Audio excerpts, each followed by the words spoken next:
எரேமியா 1 அதிகாரம் முழுவதும்.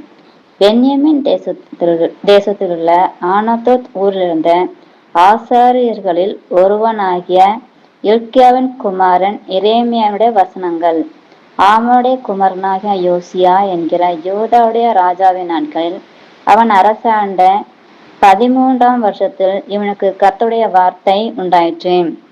அப்புறம் யோசியாவின் குமாரனாகிய யோயாக்கீம் என்கிற யூதாவுடைய ராஜாவின் நாட்களிலும் யோசியாவின் குமாரனாகிய சிதேக்கியா என்கிற யூதாவுடைய ராஜாவின் 11ஆம் வருஷத்து முடிவு மட்டாகவும் எருசலேம் ஊரார் 5ஆம் மாதத்தில் சிறைப்பட்டு போகும் வரைக்கும் கர்த்தருடைய வார்த்தை அவனுக்கு உண்டாயிற்று.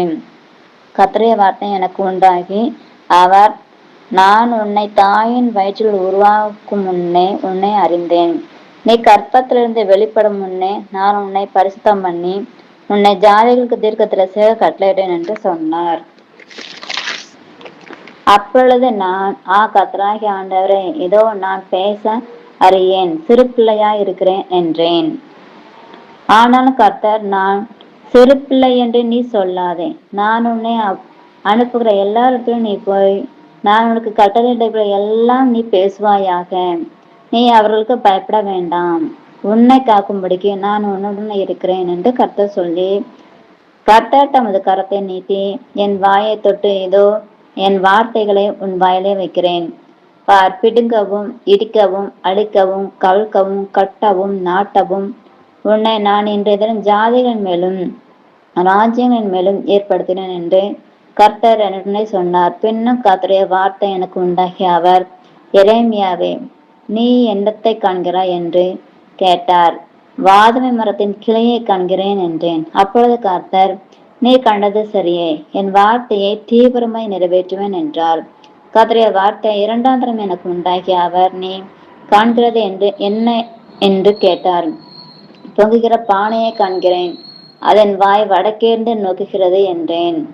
அப்பொழுது கர்த்தர் என்னை நோக்கி, வடக்கேர்ந்து தீங்கு தேசத்தினுடைய குடிகள் எல்லார் மேலும் வரும். அப்பொழுது நான் வடதிசைய ராஜ்யங்களின் வம்சங்கள்லாம் கூப்பிடுவேன் என்று கர்த்தர் சொல்கிறார். அவர்கள் வந்து அவனவன் தன் தன் சிங்காசனத்தை எருசலேமின் ஒளிமுக வாசல்களுக்கும் அதன் சுற்றி மதில்கள் எல்லாவற்றிற்கும் விரோதமாகவும் யூதா தேசத்து எல்லா பட்டணங்களுக்கும் விரோதமாகவும் வைப்பார்கள். அவர்கள் என்னை விட்டு அந்நிய தேவர்களுக்கு தூபங்காட்டி தங்கள் கைகளின் கிரைகளை பணிந்து கொண்ட அவருடைய சகல தீமைகள் நிமித்தம் நான் என் நியாய தீர்ப்புகளை அவர்களுக்கு விரோதமாக கூறுவேன். ஆகையால் நீ உன் அறையை கட்டி கொண்டு நின்று நான் உனக்கு கட்டளை இடுகிறெல்லாம் அவர்களுக்கு சொல். நான் உன்னை அவர்களுக்கு முன்பாக கலகம் பண்ணாதபடிக்கு நீ அவர்களை முகத்துக்கு அஞ்சாதிரு.